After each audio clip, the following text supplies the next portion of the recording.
की बात है भाई, रस की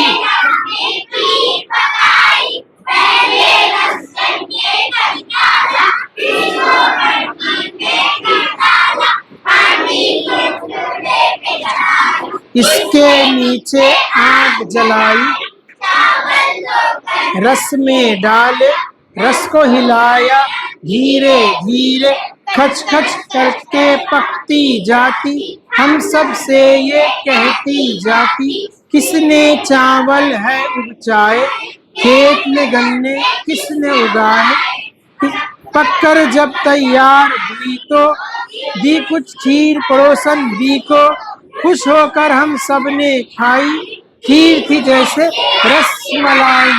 खीर थी जैसे